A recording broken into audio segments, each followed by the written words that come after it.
ሰላም እና ጤናን እንደ ሁል ጊዜውም እመኝላችኋለሁ። ውድ የስፖርት አፍቃሪያን ስፖርታዊ መረጃዎችን በተለመደው በሰዓታችን ይዘን መጥተናል። ውድ ቤተሰቦች እናንተም እኛን እንዳስለመዳችሁን ቪዲዮውን በላይክ ጀምሩት። ዛሬ ከዚህ ቪዲዮ በርካታ ላይኮችን እንጠብቃለን። የት ሆናችሁ እያዳመጣችሁን ነው? የምትደግፉት ክለብስ ማን ነው?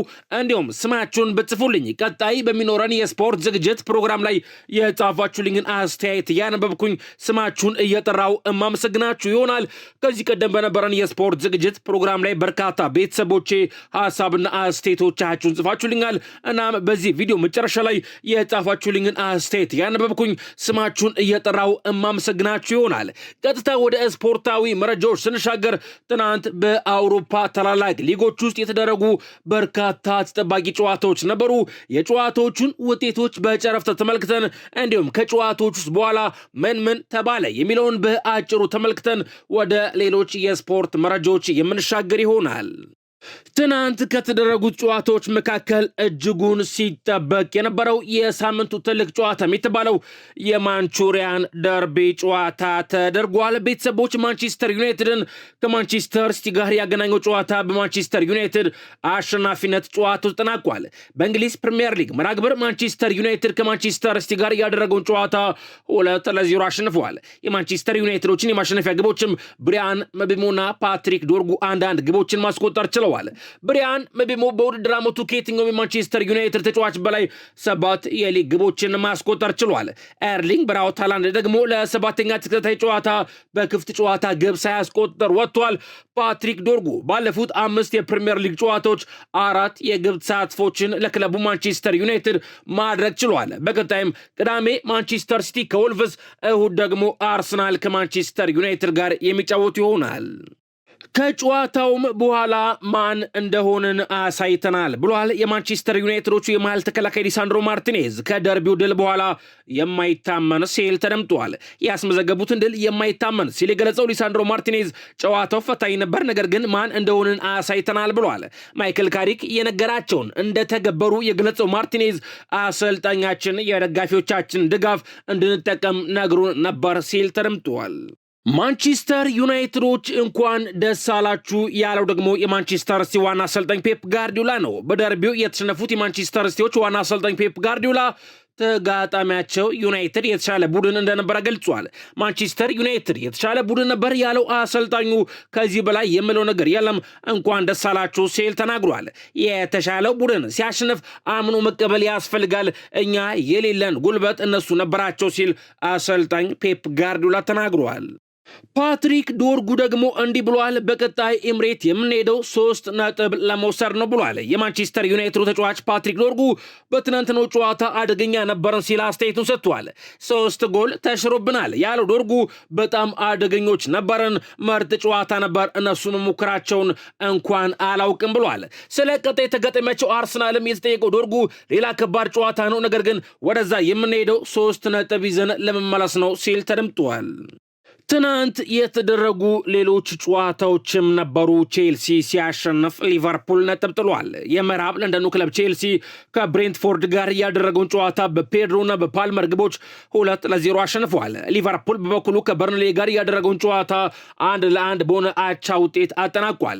ፍሎሪያን ዌርትዝ ሊቨርፑልን ቀዳሚ ያደረገች ግብ ሲያስቆጠር፣ ኤድዋርድስ ደግሞ በርንሌን አቻ ማድረግ ችሏል። በሌሎች ጨዋታዎችም ዌስትሃም ቶተናምን 2-1፣ ሊድስ ዩናይትድ ፉላምን 1-0፣ ሰንደርላንድ ክሪስታል ፓላስን 2-1 ማሸነፍ ችለዋል። በቀጣይም ሮብ ቼልሲ ከፓፎስ ጋር በአውሮፓ ቻምፒዮንስ ሊግ እንዲሁም ማርሴይ ከሊቨርፑል ጋር በተመሳሳይ በአውሮፓ ቻምፒዮንስ ሊግ ሮብ የሚጫወቱ ይሆናል። ትናንት ምሽት የቼልሲ ደጋፊዎች ተቃውሞ አሰምተው ነበር ተብሏል። የምዕራብ ለንደኑ ክለብ ቼልሲ ደጋፊዎች በትናንትናው ዕለት ከብሬንትፎርድ ጋር ባደረጉት ጨዋታ ላይ ተቃውሞ ማሰማታቸው ተገልጿል። የክለቡ ደጋፊዎች አደባባይ ወጥተው የክለቡ ባለቤቶች ላይ ተቃውሞ ማሰማታቸው ታውቋል። ደጋፊዎቹ በተቃውሟቸውም የተሰናባቹን አሰልጣኝ ዙ ማሪስካን ስም ሲጠሩ ተሰምቷል። እስከ 200 የሚጠጉ ደጋፊዎች ቀደም ብለው በጀመሩ ተቃውሞ ቼልሲ እንዲመለስ እንፈልጋለን፣ ክለባችን መልሱልን የሚል መፈክርም አሰምተዋል ሲል ይሄን መረጃ ስካይ ስፖርት ዘግቦታል። ምሽቱን በተደረገ ሌላ ጨዋታ ደግሞ ቤተሰቦች መድፈኞቹ ነጥብ ጥለዋል። በእንግሊዝ ፕሪሚየር ሊግ መርሃ ግብር የሊጉ መሪ አርሰናል ከኖቲንጋም ፎረስት ጋር ያደረገውን ጨዋታ 0-0 በሆነ አቻ ውጤት አጠናቋል። መድፈኞቹ በውድድር ዓመቱ አምስተኛ የፕሪሚየር ሊግ ጨዋታቸውን በአቻ ውጤት አጠናቀዋል። የአሰልጣኝ ማይክል አርቴታው ቡድን አርሰናል ፕሪሚየር ሊጉን በ9 ነጥብ ልዩነት መምራት የሚችልበትን ዕድል ሳይጠቀም ቀርቷል። በቀጣይም እሁድ አርሰናል ከማንቸስተር ዩናይትድ እንዲሁም ብሬንትፎርድ ከኖቲንጋም ፎረስት ጋር የሚጫወቱ ይሆናል። ከጨዋታውም በኋላ ፍጹም ቅጣት ምት ይገባን ነበር ብሏል ማይክል አርቴታ። እግር ኳስ መሰረዝ ይኖርበታል ብሏል። ሻንዳይች ደግሞ የሊጉ መሪ አርሰናል ዋና አሰልጣኝ ማይክል አርቴታ ሊጉ ከባድ መሆኑ ታይቷል ሲል ከጨዋታው በኋላ ተናግሯል። አሰልጣኝ ማይክል አርቴታ ፍጹም ቅጣት ምት መከልከላቸውን ሲናገርም ትክክለኛ ንጹህ ፍጹም ቅጣት ምት ነበር ብሏል። አሰልጣኝ ሻንዳይች በበኩሉ ፍጹም ቅጣት ምት ነው ካላችሁ እግር ኳስ መሰረዝ አለበት የሚል አስተያየት ሰጥቷል። የኖቲንጋም ፎረስቱ ተከላካይ ኦላ አይና ደግሞ እንዲህ ብሏል። አርሰናል የጠየቀው ፍጹም ቅጣት ምት አያሰጥም ሲል አስተያየቱን ሰጥቷል። ኳሱ ነክቶኝ ነበር ሲል ያስረዳው ኦላ አይና ነገር ግን እጄ ከጎኔ ነበር፣ ስለዚህ የዳኝነት ውሳኔው ልክ ነው ሲል ተደምጧል። አርሰናሎች ከኖቲንጋም ፎረስት ጋር ባደረጉት ጨዋታ በመጀመሪያው አጋማሽ 8 ሙከራዎችን ቢያደርጉም አንዱም ኢላማውን አልጠበቀም ነበር። ይህም በፕሪሚየር ሊጉ ማይክል አርቴታ በ2019 ከበርንማውዝ ጋር ባደረገው የመጀመሪያ ጨዋታ ካጋጠመው ቁጥር ጋር ተመሳሳይ ነው። ያኔ በመጀመሪያው 45 ደቂቃ 9 የጎል ሙከራዎችን ቢያደርጉም አንዱም ኢላማውን አልጠበቀም ነበር እና ትናንትና ደግሞ ከ6 ዓመታት በኋላ ይህን ቁጥር ለመጀመሪያ ጊዜ አስመዝግበዋል። አርሰናሎች በዚህ የውድድር ዘመን በሁሉም ውድድሮች ካደረጓቸው 33 ጨዋታዎች ውስጥ በ3ቱ ጨዋታዎች ብቻ ነው ግብ ማስቆጠር ያልቻሉት። ቤተሰቦች የትናንት ምሽቱን ጨዋታ ጨምሮ ማለት ነው ከሊቨርፑል ጋር ከሜዳቸው ውጪ እንዲሁም ከሊቨርፑል ጋር በሜዳቸውና እንዲሁም ትናንት ምሽት ከኖቲንጋም ፎረስት ጋር ከሜዳቸው ውጪ። ትናንት ምሽት በስፔን ላሊጋ የተደረገ ጨዋታ ለሎስ ብላንኮች ድል አድርገዋል። በስፔን ላሊጋ ሪያል ማድሪድ ከሊቫንቲ ጋር ያደረገውን መርሃ ግብር 2-0 በሆነ ውጤት ማሸነፍ ችሏል። የሎስ ብላንኮቹን የማሸነፊያ ግቦችም አሴንሲዮ እና ኪሊያን ሙባፔ ከመረብ ማሳረፍ ችለዋል። ሪያል ማድሪድ ከሁለት ተከታታይ ሽንፈት በኋላም ወደ ድል ተመልሷል። ከጨዋታውም በኋላ ሪያል ማድሪድ 48 ነጥቦችን በመሰብሰብ በስፔን ላሊጋ ሁለተኛ ላይ ሲቀመጥ፣ ሌቫንቴ ደግሞ 14 ነጥቦችን በመሰብሰብ በስፔን ላሊጋ 19ኛ ደረጃ ላይ መቀመጥ ችሏል። በቀጣይም ማክሰኞ ሪያል ማድሪድ ከሞናኮ በአውሮፓ ቻምፒዮንስ ሊግ እንዲሁም አርብ ሌቫንቴ ከኤልቼ ጋር በስፔን ላሊጋ የሚጫወቱ ይሆናል። ትናንት ምሽት ሪያል ማድሪድ ጨዋታውን ሲያደርግም ፍሎሬንቲኖ ፔሬዝ ከስራ ልቀቅ የሚሉ ተቃውሞዎች ሲሰሙ ነበር ተብሏል። በውጤት ማጣት ውስጥ የሚገኘው ሪያል ማድሪድ በትናንትናው ዕለት ከሌቫንቴ ጋር ጨዋታውን አድርጎ አሸንፏል። በጨዋታው ላይም የሪያል ማድሪድ ደጋፊዎች ከስታዲየሙ ተቃውሟቸውን አሰምተዋል። ደጋፊዎቹ በተቃውሟቸውም ፕሬዚዳንት ፍሎሬንቲኖ ፔሬዝ ከኃላፊነት ልቀቅልን ሲሉ ጠይቀዋል። በተጨማሪም ቪኒሺየስ ጁኒየር፣ ጁድ ቤሊንጋምና ቫልቬርዴ ላይ ደጋፊው ኢላማ ተደርገው ተቃውሞ ሲቀርብባቸው ተሰምቷል ሲል መረጃ ማርካ ስፖርት ዘግቦታል። ቤተሰቦች ትናንትና በአፍሪካ ዋንጫ ለ3ኛ ደረጃ የተደረገ ጨዋታ ነበር። ናይጄሪያ 3ኛ ደረጃን ይዛ አጠናቃለች። ናይጄሪያ ከግብፅ ጋር ያደረገችውን የአፍሪካ ዋንጫ ደረጃ ጨዋታን በመለያ ምት 4-2 ማሸነፍ ችላለች። ሁለቱ ብሔራዊ ቡድኖች መደበኛውን የጨዋታ ክፍለ ጊዜን 0-0 አጠናቀዋል። ይህንም ተከትሎ ናይጄሪያ የአፍሪካ ዋንጫውን የናስ ሜዳሊያን በማሳካት አጠናቃለች። ግብፃዊው ሙሐመድ ሳላህ ደግሞ የመለያ ምት ሳይጠቀም ቀርቷል። ፈርዖኖቹ 4ኛ ደረጃንም ይዘው አጠናቀዋል። ዛሬም የሚደረጉ በርካታ ተጠባቂ ጨዋታዎች አሉ። ምሽት 11 ሰዓት ላይ በእንግሊዝ ፕሪሚየር ሊግ ወልቭስ ከኒውካስትል ዩናይትድ፣ እንዲሁም ምሽት 1 ሰዓት ተኩል ላይ አስቶን ቪላ ከኤቨርተን፣ ምሽት 2 ሰዓት ላይ ቶሪኖ ኮሩማ፣ ምሽት 4 ሰዓት ላይ ሴኔጋል ከሞሮኮ የአፍሪካ ዋንጫ የፍጻሜ ጨዋታ፣ እንዲሁም ምሽት 4 ሰዓት ከ45 ላይ ኤሲ ሚላን ከሊቼና ምሽት 5 ሰዓት ላይ ሪያል ሶሲዳድ ከባርሴሎና ጋር የሚጫወቱ ይሆናል። ቤተሰቦች የጨዋታዎቹን ውጤቶች ቅድመ ግምቶቻችሁን ኮሜንት መስጫ ቦክስ ላይ ጻፉልኝ።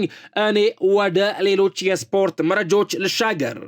ማንቸስተር ሲቲዎች የማርክ ጉዌን ዝውውር ከጨረሱ በኋላ የኖቲንጋም ፎረስቱን አማካይ ኤሊዮት አንደርሰንን ቀጣይ ትልቅ ኢላማቸው አድርገው ይዘውታል ተብሏል። የዝውውርም እስከ ክረምት ድረስ ሊቆይ ይችላል። ነገር ግን ሲቲ አሁን ላይ በገበያው ላይ እያደረገ ያለው እንቅስቃሴ ቀደም ብለው ዝውውሩን በዚህ ወር ሊጨርሱት እንደሚችል ይጠቁማል ሲል ይህንን መረጃ ስካይ ስፖርት ዘግቦታል። በሌላ መረጃ የሴኔጋል ብሔራዊ ቡድን ቅሬታ አቅርበዋል ተብሏል። የሴኔጋል ብሔራዊ ቡድን ከአፍሪካ ዋንጫ የፍጻሜ ጨዋታ ጋር በተያያዘ ያለው ስጋት ባወጣው ይፋዊ መግለጫ ላይ አስታውቋል ተብሏል። ብሔራዊ ቡድኑ የልምምድ ቦታ፣ የደህንነት ዝግጅት አለመኖርና የትኬት ስጋቶች እንዳሉት ተገልጿል። ብሔራዊ ቡድኑ ለፍጻሜ ጨዋታ ወደ ራባት ሲመጣም 250 ኪሎ ሜትር ያለ ጸጥታ አካላት ብቻውን መጓዙን ገልጿል። ሴኔጋል የቀረበላትን የልምምድ ቦታ ከሞሮኮ ማረፊያ ካምፕ ቅርብ በመሆኑ ዝግጅታቸውን ለመከታተልና ለመቅረጽ ስለሚያመች እንዲቀየርም ጠይቀው ነበር ተብሏል። በሌላ በኩል የሴኔጋል ደጋፊዎች የትኬት እጥረት እንዳለባቸውና ለመግዛት እንዳልቻሉ ተገልጿል። የሴኔጋል ብሔራዊ ቡድን ለፍጻሜ ጨዋታው የተሰጠው የቪቪአይፒ ትኬት 2 ብቻ መሆኑና ተጨማሪ መግዛት እንዳልቻሉ ተገልጿል። በተጨማሪም ለብሔራዊ ቡድኑ የቀረበው ሆቴል እና አጠቃላይ ዝግጅት ደስተኛ አለመሆናቸውን ሴኔጋሎች አሳውቀዋል። የሴኔጋል ተጫዋቾች ራባት ሲደርሱም በበርካታ ሕዝብ መሃል የተጋፉ ሲጓዙ የሚያሳይ ተንቀሳቃሽ ምስል ተሰራጭቷል ሲል ይህንን መረጃ አልአይን ይፋ አድርጎታል። የሴኔጋል ብሔራዊ ቡድን ዋና አሰልጣኝ ፓፔ ቲያው እንዲህ ብሏል። የተፈጠረው ነገር የአፍሪካን ገጽታ አደጋ ላይ የጣለ ነው ብሏል። ተጫዋቾች አደጋ ላይ ነበሩ ሲል ተናግሯል። የሴኔጋል ብሔራዊ ቡድን አሰልጣኝ ፓፔ ቲያው ቡድናቸው ላይ በሞሮኮ የተፈጠረው ነገር ተቀባይነት የለውም ሲል ኮንኗል። ተጫዋቾች ባቡር ጣቢያ ውስጥ አደጋ ላይ ነበሩ ያለው ፓፔ ቲያው መጥፎ ያሰቡ ሰዎች ቢኖሩ ሁሉም ነገር ሊፈጠር ይችል ነበር ሲል ተናግሯል። ድርጊቱን ፈጽሞ ተቀባይነት የሌለው ሲል የገለጸው አሰልጣኙ በተለይ በወንድማማች ሀገራት መካከል መፈጠር አልነበረበትም ብሏል። የውድድሩን ዝግጅት ያደነቁት አሰልጣኙ ለዚህ ሞሮኮን አመሰግናለሁ፣ የአፍሪካ ዋንጫውን ደረጃ ከፍ አድርገውታል ብሏል። ትላንት የተፈጠረው ግን መፈጠር አልነበረበትም፣ የአፍሪካን ገጽታ ያበላሻል፣ የማወራው እንደ አንድ አፍሪካዊ ነው ሲል ተደምጧል። በዚህ ዓመት ለውድድሩ ትልቅ ዋጋ ሰጥተናል፣ በአፍሪካ ዋንጫ ምክንያትም ኮከቦቻችን ባላንዶርን አላሸነፉም ሲል ፓፔ ቲያው ጨምሮ ተናግሯል። አሰልጣኝ ፓፔ ቲያው ንግግራቸውን ቀጠል አድርገውም ግብፅ የአፍሪካ ምርጥ ቡድን ነች ብለዋል። የሴኔጋል ብሔራዊ ቡድን ዋና አሰልጣኝ ፓፔ ቲያው ለግብፅ ብሔራዊ ቡድን ዋና አሰልጣኝ ሆሳም ሐሰን ንግግር ምላሽ ሰጥተዋል። ሆሳም ሐሰን በሴኔጋል ከተሸነፉበት ጨዋታ በኋላ አንበሶቹ እኛ ነን የ7 ጊዜ የመድረኩ አሸናፊ ሲሉ መናገራቸው ይታወሳል። ፓፔ ቲያው በሰጡት ምላሽ ደግሞ የአፍሪካ ምርጥ ብሔራዊ ቡድን ግብፅ ነች፣ ምክንያቱም አሰልጣኙ ሁሌም 7 ጣታቸውን ስለሚያሳዩን የሚል ምላሽ ሰጥተዋል። አሰልጣኝ ሆሳም ሐሰን ባለፉት ጨዋታዎች ላይ ወደ ተቃራኒ ቡድንና ደጋፊዎች በማቅናት 7 ጣታቸውን በማውጣት ግብፅ 7 ጊዜ የአፍሪካ ዋንጫን ማሸነፏን የሚጠቁም ምልክት ሲያሳዩ ነበር ተብሏል። አሰልጣኝ ፓፔ ቲያው በቀጣይ የአፍሪካ ዋንጫ የማሸነፍ ግምት ያላት ሞሮኮ መሆኗን ሲናገሩም የፊፋ ደረጃቸው ለዚህ ማሳያ ነው ብለዋል። ግብፅ በሞሮኮ የአፍሪካ ዋንጫ 4ኛ ደረጃን በመያዝም ማጠናቀቁ ይታወሳል። የት ሆናችሁ እያዳመጣችሁን ነው? የምትደግፉት ክለብስ ማን ነው? እንዲሁም ስማችሁን ብጽፉልኝ ውድ ቤተሰቦች ቀጣይ በሚኖረን የስፖርት ዝግጅት ፕሮግራም ላይ የጻፋችሁልኝን አስተያየት ያነበብኩኝ ስማችሁን እየጠራው ማመሰግናችሁ ይሆናል። ከዚህ ቀደም በነበረን የስፖርት ዝግጅት ፕሮግራም ላይ በርካታ ቤተሰቦች ሀሳብና አስተያየቶቻችሁን ጽፋችሁልኛል። እናም አሁን ሰዓቱ እናንተ የጻፋችሁልኝን መልሼ ወደ እናንተ እማደርስበት ሰዓት ደርሷል። ፍቃዱ ነኝ ወንድሜ፣ ጥሩ መረጃ ነው እየሰጠን ያለው፣ በርታልኝ ከጨፍ ቡኪ ብሎኛል። ፍቃዱ የዘወትር አድማጫችን ነው፣ ከልብ አመሰግናለሁ። ሃይ ሰላም ሰላም፣ እንዴት ነው ወንድሜ? አህመድ ሺፋ ከነቀምት የቼልሲና ባርሳ ደጋፊ ነኝ። በርታ ወንድሜ፣ አትጥፋ፣ ዜናክ በጣም ይመችኛል፣ እወዳለሁ ማይ ብራዘር ብሎኛል። አህመድ ሺፋ ከነቀምት ሁልጊዜም ይጽፍልናል፣ ክብር ይስጥልኝ ማለት ወዳለሁ። ሃይ ሰላም ሰላም፣ እንዴት ነው ወንድሜ? ዲን አብዱራህማን ከድሬዳዋ የማንሲቲ ደጋፊ ነኝ፣ እንዲሁም የባርሳም ደጋፊ ነኝ። በርታ ወንድሜ፣ በጣም ትመቸኛለህ፣ ፈጣሪ ካንተ ጋር ይሁን፣ እወዳለሁ ማይ ብራዘር ብላኛለች። ዲን አብዱራህማን ሁልጊዜም ስለምጽፊልን ከልብ አመሰግናለሁ፣ ክብር ይስጥልኝ ማለት ወዳለሁ። ሃይ ሰላም ይብዛ ወንድሜ፣ የምታቀርበው ፕሮግራም ተመችቶኛል፣ በዚሁ ቀጥል። ሻለቃ ወላንቾ ወልዴ ነኝ ከመከላከያ የቼልሲ ደጋፊ ነኝ፣ ቼልሲ ውስጤ ነው ብሎኛል። ሻለቃ ወላንቾ ወልዴ ከዚህ ቀደም በነበሩን የስፖርት ዝግጅት ፕሮግራሞች ላይም ይጽፍልህ ነበር፣ ነገር ግን ሰሞኑን ጠፍታል። በሰላም ነው ወይ ማለት ፈልጋለሁ። ክብር ይስጥልኝ ማለት ወዳለሁ። ሰላም ብራዘር፣ ነጂብ ሰንጋሩ ነኝ ከናይሮቢ የቼልሲ ደጋፊ ነኝ፣ ድል ለብሉ ብሎኛል። ከልብ አመሰግናለሁ። ሰላም እንዴት ናችሁ ምርጦች? አማኑኤል ነኝ ከቀጨኔ ባርቱልኝ ብሎኛል። አማኑኤል ከልብ አመሰግናለሁ። ክብር ይስጥልኝ ማለት ወዳለሁ። ቤተሰቦች ለሰዓቱ ያስኩላችሁ አጫጭር የስፖርት መረጃዎች እነዚህ ነበሩ። ለምታሳዩን ድጋፍ፣ ለአስተያየቶቻችሁ፣ ለሐሳቦቻችሁ ሁሉ በድጋሚ ማመስገን ፈልጋለሁ። በሌሎች የስፖርት መረጃዎች ተመልሰን እስከምንገናኝ ሰላምና ጤናን እንደ ሁልጊዜውም እመኝላችኋለሁ።